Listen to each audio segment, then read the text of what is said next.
manashrayeta.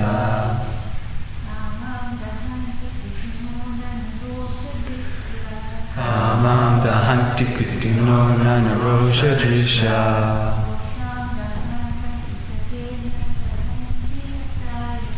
Rosham dahanta mutatena dahanta sayam. Suyam yadantaram alam pravisham vireti.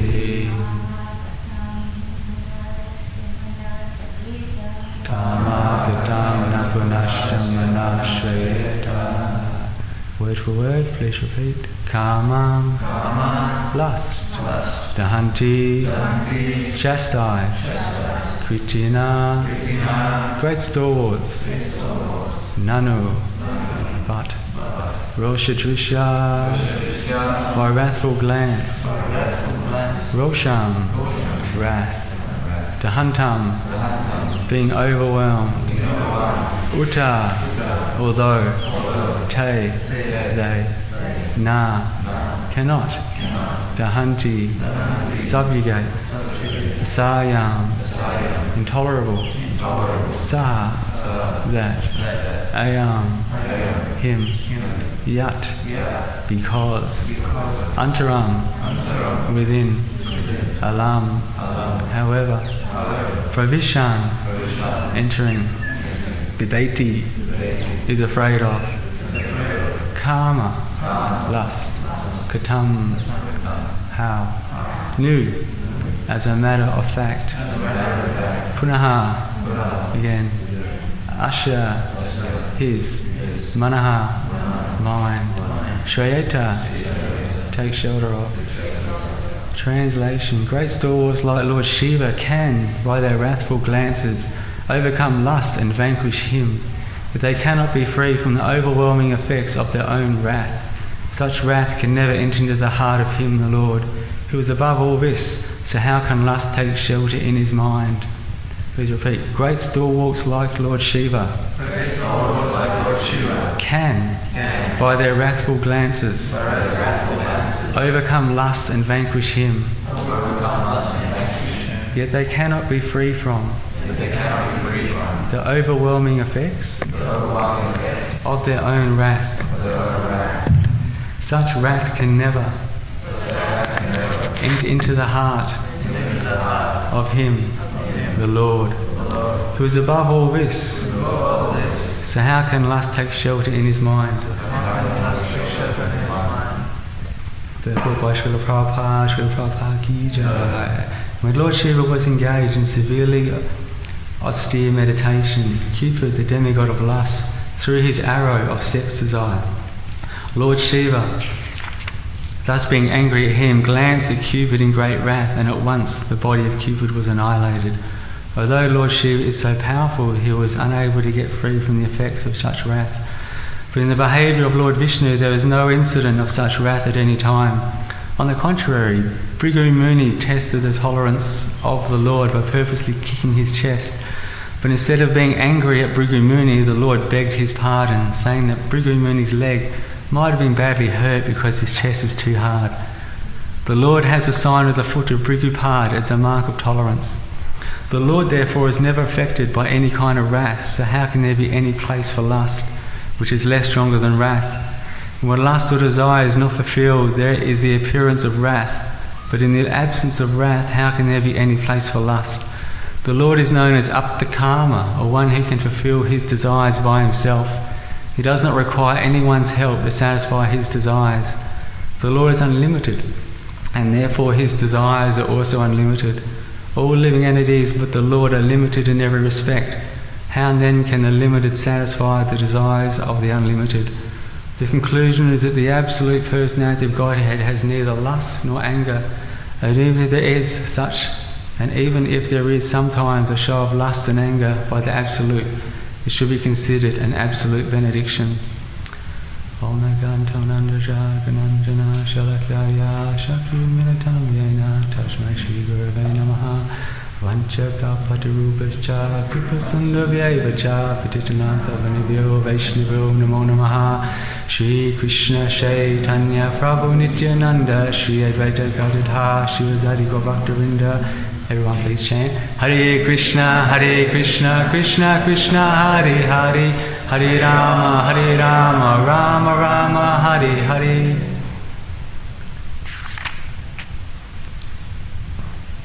So here we have a description of one of the greatest devotees in our movement, Lord Shiva. Vaishnavanam Mitashambhu. He's one of the greatest devotees. And the name Lord Shiva actually means the auspicious one.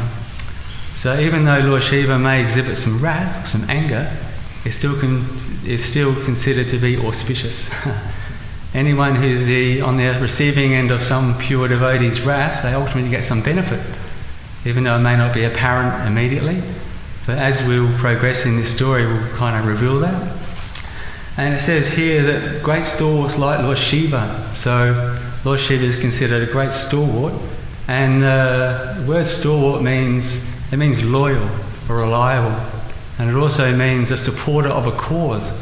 So as we understand, Lord Shiva is the head of the sampradaya called the Rudra Sampradaya. That's a spiritual path, and it's an authorized spiritual path, and we're in at the moment Brahma's Sampradaya, and there's two other, Lakshmi and the Kumaras. So these are stalwart devotees. Their purpose is to actually propagate the path of bhakti. So you can't be in charge of a Sampradaya if you're just an angry person. So there's some purpose behind it. And in the Puranas it relates to history. And the history is that Kamada is involved in a lot of histories in the Puranas, but this one particularly is that Lord Shiva's wife, Parvati, in a previous life her name was Sati. Same personality, she's an eternal consort of Lord Shiva. And her father, Daksha, he was very envious of Sati's husband, who is Lord Shiva. And it come to a point where she couldn't tolerate the offences Daksha was giving to Lord Shiva. It was very offensive. He was just envious. And so Sati then gave up her body. Through mystic potency, she set her body on fire. It's like a suicide, but then because she wanted to disassociate her body from her father's body. So in her next appearance, she appeared as Parvati. And the demigods are in a bit of a conundrum, because there was this very big asura called Takshura, and he was harassing the demigods. So the demigods asked Kamada to go see Lord Shiva and agitate his desires, so when Parvati comes they could reunite. And the purpose is that Lord Shiva and Parvati apparently were going to have a son, and that son was powerful enough to kill this demon who was interrogating and harassing the demigods.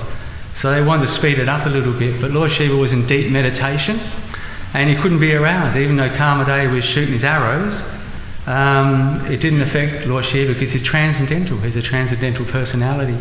So Parvati came into his association with her consorts, and then Lord Shiva was aroused. He came out of his meditation, and at that time the foolish Kamada decided to flick a few more bows at Lord Shiva just to agitate this attraction for his wife, which is understandable because Lord Shiva and Parvati, they're eternal consorts. He's always going to have affection for his wife. He doesn't need Kamadeva to ignite it. So he saw this, and Lord Shiva turned around at Kamadeva and just burned him to ashes.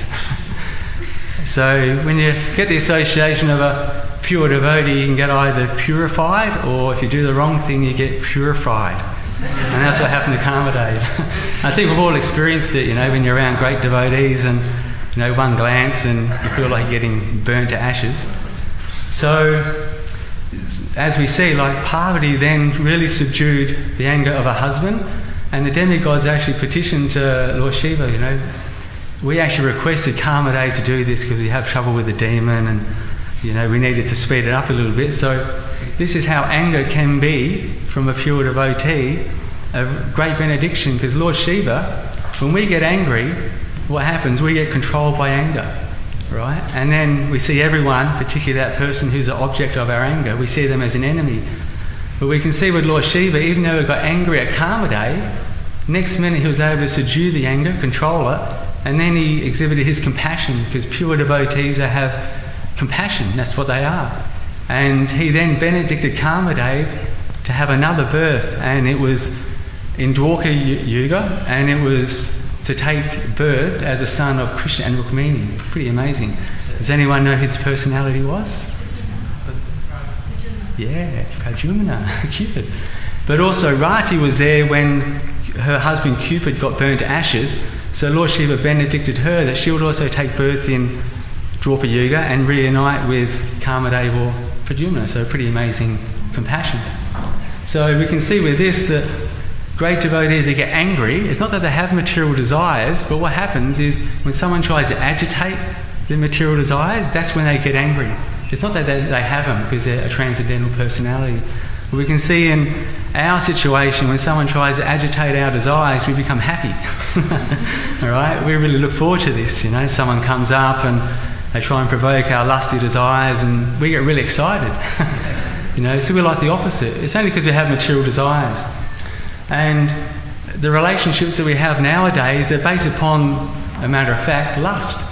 And we can see when people get into a relationship and, the sparks start flying and, the lust is really kind of awakened. And what happens when that lust diminishes? Yeah, the relationship ends. They can't work out why lust. And it's explained in the Bhagavatam that these material desires, and particularly lust, it has a beginning, a middle and an end. It's not going to last.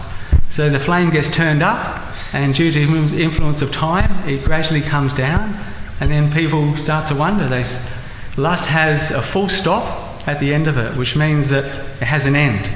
And then after the full stop, there's a question mark after lust, which means that when the lust gets turned down and it stops, people start questioning, was it me or was it you? What's the problem here? Was it your fault that the lust has gone down, or is it my fault? And then after that, the relationships just diminish. And people always question, from relationship to relationship, why this lust doesn't last, why it's not permanent. And it's due to the influence of time. The material nature is not designed to cooperate with our material desires. That's the sum and substance of it all. So in the spiritual culture, we have ashramas. We have the 4 ashramas, which an ashram means a place of shelter. So I think a lot of us are aware of, particularly the newcomers from the Krishna village, we have like a Krishna pad. Well, that's an ashram. It's a place of shelter where one can focus on their spiritual life. And then as you progress, you can come to the brahmachari ashram, and then you can go to the grihastha if you want to get married. And then after married life, you can learn a bit of detachment from your family life. So you go to vanaprastha. And if you want full detachment and just want to help people, develop their Krishna consciousness, then we go to sannyasa ashram.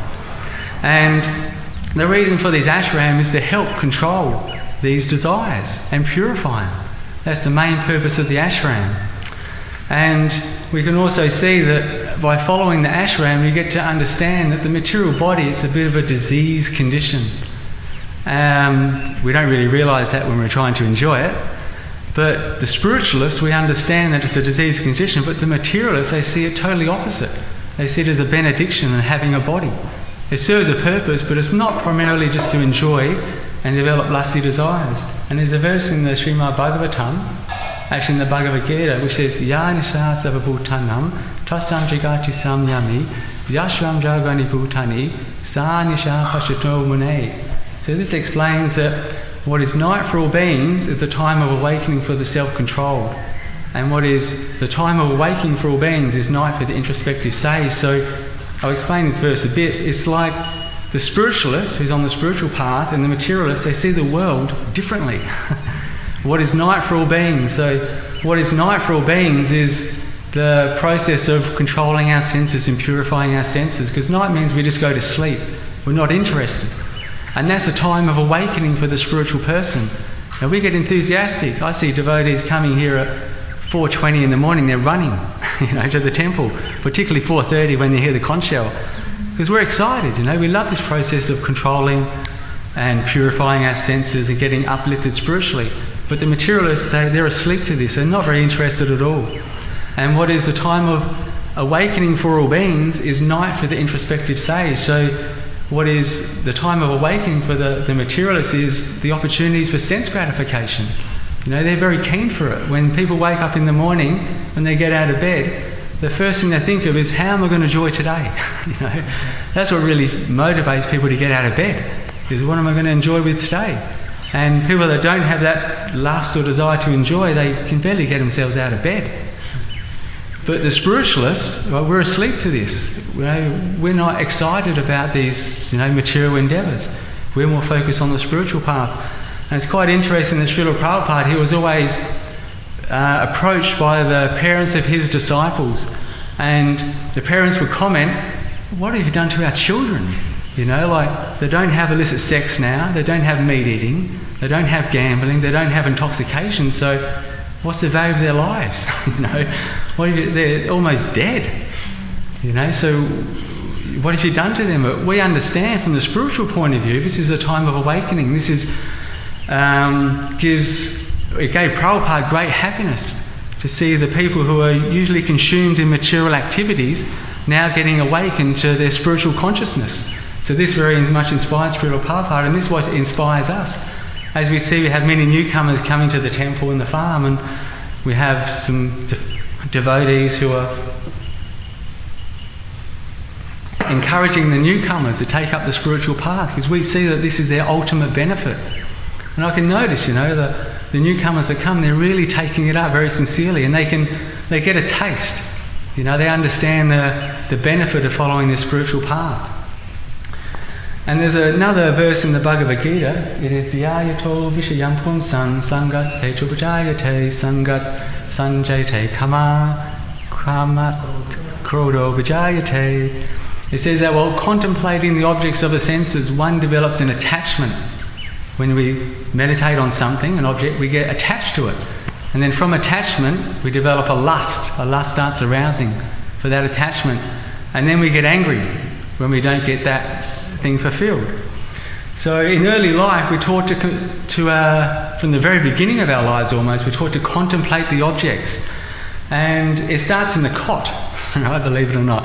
We take birth, right, and we come out into the world. I don't know if it sounds like that, but we come out into the world, and our parents grab us and they put it in a cot, right? And what's the first thing they do? They go rah rah, no rah rah rah. But the first thing they do is they put these things above you, all right? They spin around and make like lights and maybe dolphins and stuff like this.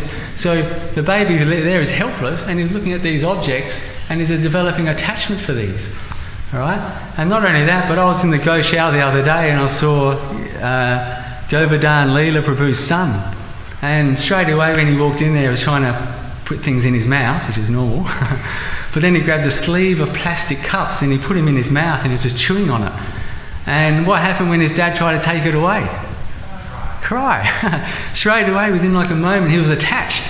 And then when his dad took it away, he started crying because he was attached. He developed a lust for it, an innocent lust.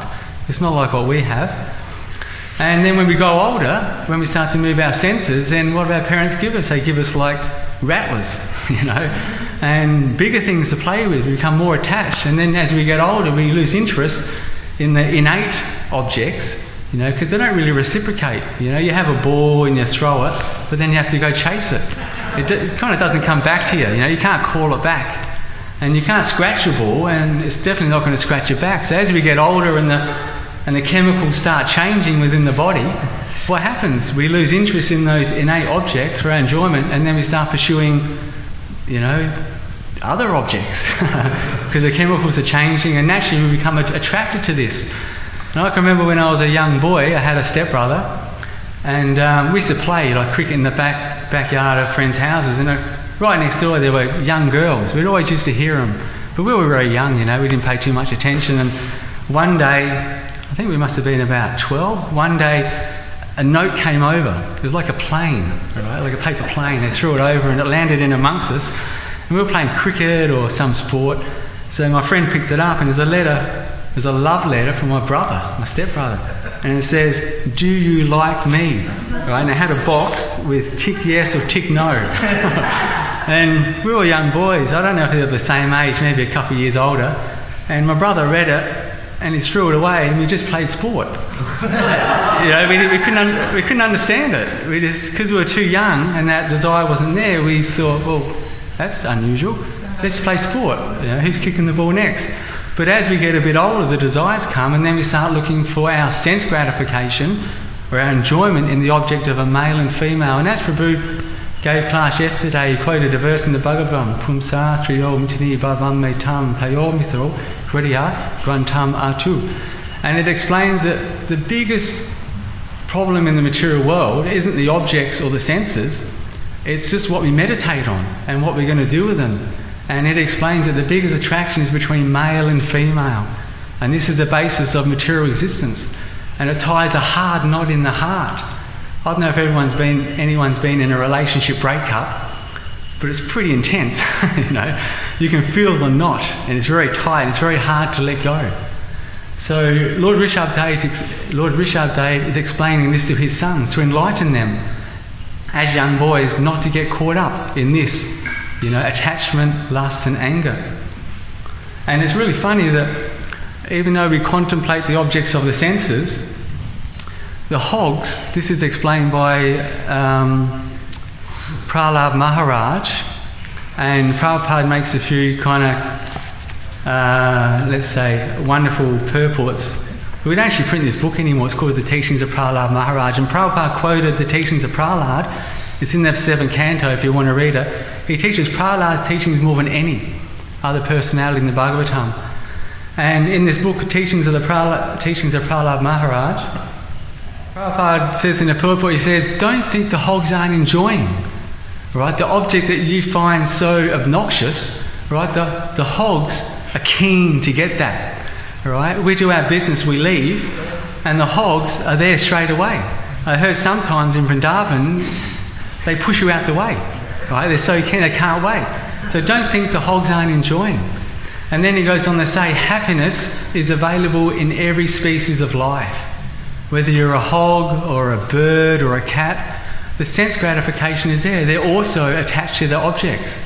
The problem with the human species, though, is that we don't do it in a regulated way, and we become too overly attached and lusty for it. And the endeavours we try to make to enjoy, this is why the hogs enjoy more than humans, because the hogs don't have to get a job, they don't have to pay taxes, they don't have to get a mortgage, all right? They just get a pen and they just enjoy, all right? And they're not worried about where their food comes, because humans are around and there's plenty of food source. And so we get caught up in these things of sense gratification, thinking humans have it all, that we have the highest standard of sense gratification, but it's available to everyone. And as Prabhupada says, that don't think that the animals aren't enjoying. And therefore we should see that our enjoyment that we're trying to achieve, if we do the same thing as animals, then we get a corresponding body in our next birth, because the human body isn't designed primarily just to enjoy. It's more suited to austerities. If I were to give you a list of pain and enjoyment and get you to write down how many ways you can enjoy with your body, right? You'd probably just have a short list. It'd be like, get a feather, tickle your thumb, all right, or put some ice on your hand, right? You'd work through the list. You wouldn't get very far. There's not many ways you can enjoy with the body. But if I were to say, give you the list and write down how many ways you can hurt your body, all right, the list would just be endless. Like smash a thumb, kick your toe, burn your finger. I had the other day, I damaged my finger and I had a nail growing, but it didn't kind of develop properly, so I had like a little cut in it. So every time I just put my dhoti on, it'd stick onto my dhoti and rip. And I thought, man, I'm suffering so much because of this. And then my towel, I drive my towel, and it's causing me so much suffering. I was contemplating the word diyayato, how much difficulty this body is to enjoy. It's not a very pleasant thing. And not only that, but there's a verse in the Bhagavad Gita that explains this. Shotram Shakshus Pasanam Cha, Rasanam Granam Eva Cha, Adhistayam Manaschayan, Vishayan Upasevate. It explains that this Dayayato, or this word contemplating, this helps form our next body. So if in our previous life we're contemplating objects that, like the animals, we're just worried about eating, we're worried about sleeping, we're worried about mating, then it's explained in our next life, Shotram Spakshus Pasanam Cha, we get a body with a particular set of senses which are to enjoy that object. So if we, like Prabhupada says, if we behave like the hogs and pigs, we just want to eat everything and enjoy this way, then in our next life we don't get a human body that's suitable for that. We get a hog's body. And it's explained with the mind, we get a shakshu, we get eyes, chakshu, shoksham, we get ears, sparshanam, we get sense of touch, rasanam, we get a tongue. So we get these which are suited for enjoying those objects. So the pig, we can see, he has a certain type of mindset, he gets a certain type of body and a certain type of senses that are very geared for eating that stuff that we don't like. And humans, we have, I don't know how we got a human birth. It's very rare apparently. It's 8,400,000 species, like Prabhu was mentioning yesterday, and somehow we got it right. We landed in the human platform.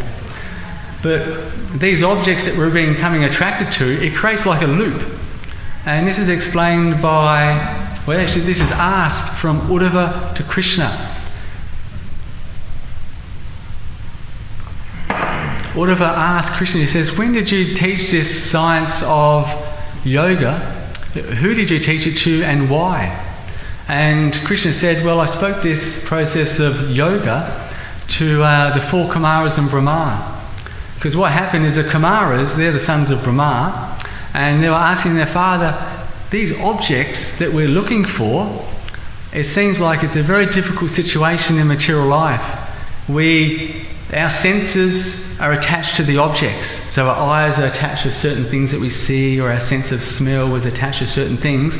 And then those objects, they lodge themselves in the mind. And it's like a loop. Right? I don't know if you've noticed, but sometimes when we walk around somewhere and we're not really paying attention to anything, and we look at something and it's like, whoa. It's kind of, doesn't knock you back like that, but the impression of that object just lodges itself in the mind. And sometimes people, they think about this object for days or weeks, They walk around the city and an object lodges itself in the mind, and they can't stop thinking about it for days. So the Kumaras are saying, it's like a cycle. The senses look for the objects lodge themselves in the mind, and it seems like this loop cannot be, we can't free ourselves from it.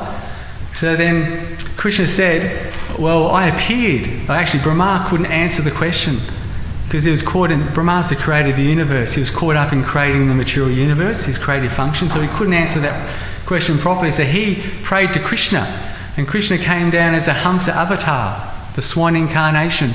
And he explained to Brahma and his sons, the four Kumaras, that it's actually only devotional service that can help us free from this connection, from the senses to the objects and the objects to the senses. This is the only way we can kind of cut that cycle, and I'll explain a bit about it later. And I think the problem that we have when we hear about Krishna is that Krishna is not attached to anything. It's explained here, the word aptakama. Krishna can satisfy all his desires unlimitedly, and this can only come about for someone who's not attached to their enjoyment. And it's explained in the Bhagavatam that Krishna has, it's called aptakama, he can satisfy all his desires. But there's another word for Krishna. Krishna can, it's called Saraja Lakshmi. So not only can he satisfy all his desires, he's also called the Supreme Enjoyer. Does anyone want to have a guess what it means to be called the Supreme Enjoyer? I'm pretty open to hearing anything. Would you like to have a guess what it means to be called the Supreme Enjoyer?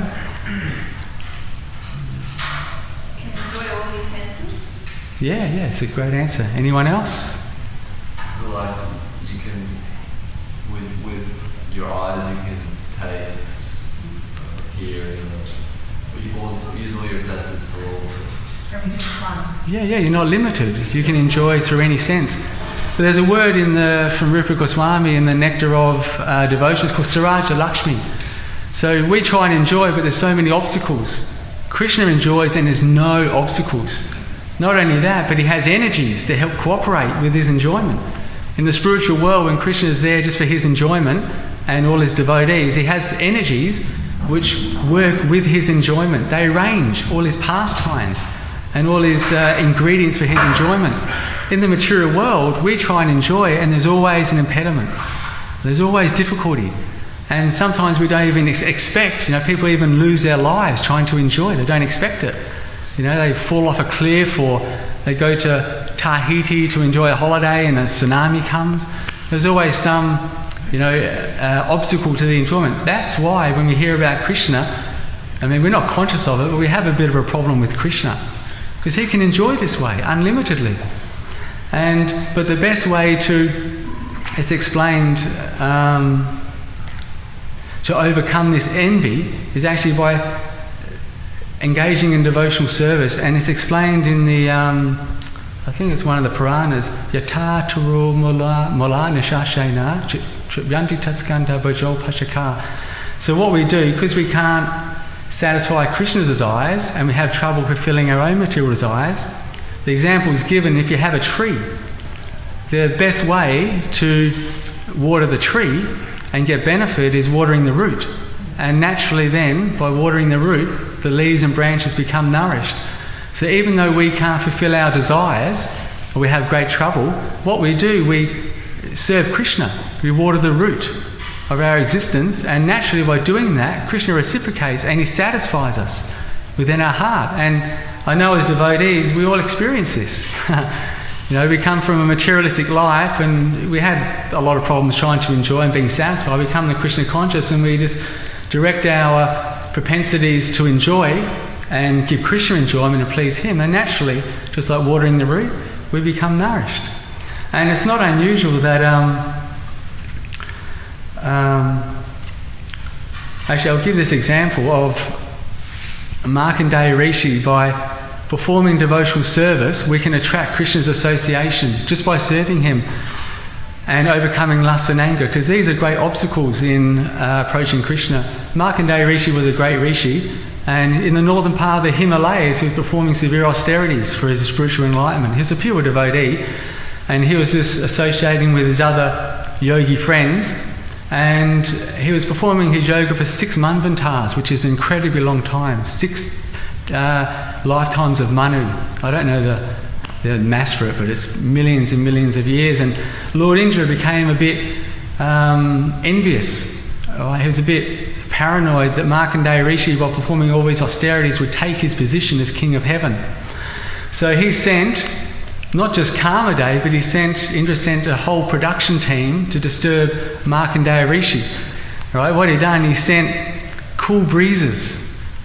Cool breezes that carried water droplets from a nearby waterfall, onto Markandeya Rishi, just to distract his meditation, because it was deeper meditation. Then he sent musicians, actually sandalwood, the scent of sandalwood came as well. Then he sent musicians, music, and then he sent singers to sing very wonderful, sweet music. And then he sent the Apsaras, who are beautiful girls, just to attract the mind of Markandeya Rishi. And then he sent springtime. It's just endless. He's just trying his best to distract Markandeya Rishi. Then he sent springtime with beautiful fragrances of flowers and the roses and lotus flowers. And then he sent his secret weapon, which was a beautiful Apsara, the most beautiful one, who was wearing very light clothing and bouncing a ball. I don't know what it is with bouncing of balls, but we hear Mohini Murti also bounces a ball as well. I think it just causes a distraction and it creates a rhythm. So she started bouncing the ball in front of his sage, and there's the breeze with the water droplets, the sandalwood smell and the spring breeze, and it was actually in the evening, so there's a full moon. So it was like perfect for lust, to distract someone. But Markandeya Rishi, and Kamadev wasn't too far away. He's with his arrows. And it's funny enough, Kamadev has arrows and have 5 heads. The first head is, it's like exhilaration. That's the first head. The second head of the arrow is agitation. So when you get hit by lust, you get exhilarated, and then your mind and senses become agitated, and the next one is bewilderment. We get bewildered, but then these other two parts of the arrow, they give an understanding of the nature of material desires, material lust. The next one is drying up. Right? It dries up, lust. It doesn't last forever. And the last one is suffering. That's guaranteed. Who hasn't experienced that? So Kamadeva's there with his arrow, the girl's bouncing the ball and everything's just perfect to get his attention. And Markandeya Rishi, actually I think Kamadeva shoots his arrows, alright, and then Markandeya Rishi wakes up and immediately he felt just a tinge, he's a pure devotee, just a tinge of hardly any lust, and he checked it. Alright? And straight after that he'd become angry because he was awoken from his spiritual practice. And then he checked that as well, he stopped it. And Prabhupada explains this is the power of a spiritual process by following a spiritual path, by having a lifetime of controlling and purifying our senses, that when we get attacked by Kamadeva, right, is a personality that does exist, we've all experienced it, is in the heavenly planets, but his work in the material world is never finished. He doesn't get a break. Right? He doesn't get like a day off, because there's so many people. It's not even in the human species that get attraction between male and female. It's any species of life. So Kamadeva then threw his arrows. Markandeya Rishi, he had a bit of lust, he checked his anger, and Prabhupada explains that this is the benefit of a spiritual practice. We can check these things. There's no other way. Kamadeva is too powerful in the material world. And Prabhupada goes on to explain that Narayana Rishi, who was in the previous verse, he came down and he was so happy with his devotee that he appeared before Markandeya Rishi and gave him his transcendental darshan. So this is what happens when we follow a spiritual path and we become free from the influence of the objects, the senses becoming attached to the objects, developing of attachment, developing lust and anger. When we become free from these things, this qualifies us then to get the darshan or get the association of Krishna. And this is what we're doing in our spiritual path. And it's the nature of consciousness to be attached. There's a verse in the, I think it's from Chanaka Pandit, Kamadinam Katina Katita Paladi Deshas Tesham Jati Karanana Chafana Pashanti Ajvijaitan Ataya Dupate Sampraptam La Buddhist Tvayamasha Sharanam Avaham Yuktakmadashe. So he explains, my dear Lord,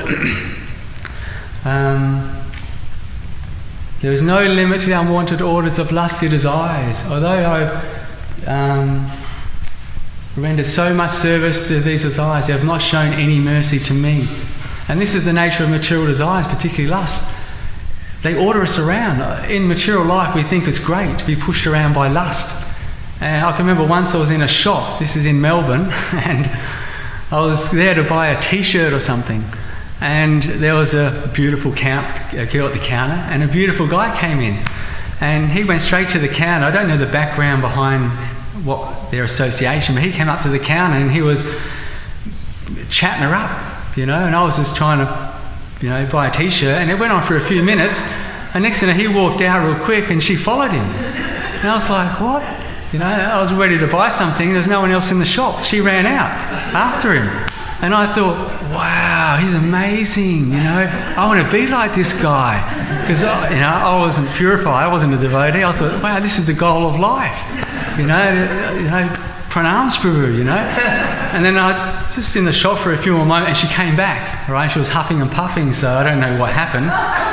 Maybe she got his phone number, or, maybe made contact with him. And then as a devotee, I look back on this and I think, at the time I thought it was admirable being chased, controlled by lusty desires, being ordered by lusty desires. But now I think, how foolish. These people, they're being controlled, they're ordered, and not only that, but the lusty desires are merciless. All right, they just don't give up. They're there to the point of death. And we hear in the Shastras how, I think it's a king. I think a Brahmin, a priest, took a king and his daughter to go see an old man who was dying in hospital. And I think the king was doubtful that, I'm only paraphrasing, that when you get older you lose your lusty desires. So the Brahmana, the priest, asked the king to bring his daughter, and they went to see this dying old man. And kings are very prestigious. You know, if the Prime Minister comes in here, even though politically we may not appreciate politics, a lot of us, but we still offer respects. He's a distinguished personality. So when the king and his daughter and the Brahmana went to see this dying old man, what's the first thing he looked at? Yeah, the daughter. Because he had the lust in his eyes within his heart. He didn't look at the king. So it's explained actually, Indriyani ato niyamya. Tasmatvam indriyani ato niyamya. This niyamya, and this is the way we can actually become free from the control of lust. And it's explained in the Bhagavad Gita. Niyamya means regulating, and indriyani means the senses. So we regulate the senses. This is our process. This is what we're doing in Krishna consciousness. We regulate the senses so we become free from the attachment from the objects to the senses. And this is our whole process. From getting up in the morning, the chanting the rounds, the taking prasadam, we're regulating the mind and senses. And there's a word called bhajami, which is in relation to this verse, and it means curb. Now curb means to check or redirect. So it's explained in the Bhagavad Gita by when we get attacked by lust, we curb this enemy, lust, by regulating the mind and senses. This is the only way. But that's not all. Even though we have the enemy, lust, trying to attack us, and we curb it away through regulating our mind and senses, there's a verse called Savo Padi Vinimuktam, Tat Paravena Nimbalam, Rishikana Rishikana Shilanam Bhakti Uttamam. It explains that the lust has already taken hold of us. Prabhupada explains in the Bhagavad Gita that there are sitting places for lust within the body. Does anyone want to have a bit of a guess? Yeah, mind, intelligence. So they're already within us. So even though we're keeping lust out of our existence by performing bhakti, the enemy is already within our senses and our mind, our intelligence. So it's explained, Sarvopati, by engaging in devotional service, we give up our material identification. We start to identify not so much with the body and the body needs, but more as a servant. And by doing this, it's explained that Shilanam Bhakti Uttamam, that by performing devotional service, our senses become purified. So this lust, which is in the senses, by performing service, it gets purified. It gets clean, and we become free from it. And I was explaining with Markandeya Rishi, when Kamadeva shoots his arrows and we don't have any lust in our mind, senses and intelligence, the arrows just bounce off. They don't do anything. And Krishna has two names. I'll wind that up now. Krishna has two names for himself. It's called Shuddham and Apapavidham. Shuddham means he's antiseptic, and Apapavidham means he's prophylactic. So antiseptic means that if we contact Krishna, we become purified, just like the sun. The sun it comes from Krishna, but it's so purifying. It has not antiseptic, but it cleans. And you can imagine how purifying Krishna is. He creates millions of suns, right? This is like nothing for Krishna. And spirit is so much more powerful than matter. So Krishna, by coming in contact, we become purified. And apapavidham, or prophylactic, means that if we keep in the association of Krishna, it says that we will be protected from the disease of lust. And I'll just give one example to finish up the class. When Krishna went to Mathura, he came across different personalities, but he came across Kubja. Kubja was a hunchback lady, and she was offering him some sandalwood as an offering to Krishna and Balaram, the cowherd boys. And Krishna was so pleased just by this simple offering that just by doing that she became free from sinful reactions. So he straightened her up, put his foot on her foot, and Krishna can do anything. He can create millions of universes. He can straighten someone up. And then she was transformed into a beautiful society girl. Now society girls, their service is just to attract men and please them in this way. So she tried to attract Krishna with her womanly, advances. And Krishna said, no, I'm with my mates. We're just going to go out. And later I'll come back to your house. I'll satisfy your desires. So later Krishna went back to her place and she readied herself. She put on perfume, scents, nice garments. She had tapestries everywhere, just invoking lust, and incense and flowers, and the lights were low. And so Krishna came in, and she was a bit nervous and hesitant, but she wanted to please Krishna because this is what she knew. It was innocent desire to please Krishna with her love. So Krishna immediately grabbed her and took her into the room. And he sat her down, and Krishna's not attracted to lust. Right? We can't attract Krishna to lust. It's like with, in the previous verse, with Narayana Rishi. Indra sent the demigods and the apsaras to attract Narayana Rishi. But what did Narayana Rishi do? He just emanated more beautiful women from his body. So he's not attracted to anything that we can offer. And so then what did he do? He put his foot on her chest. And Krishna's foot is so purifying. And by doing that, she becomes free from all lust. And then she becomes a pure devotee. So I'll wind that up here, and if anyone has any quick comments or anything, I'll be happy to hear anything.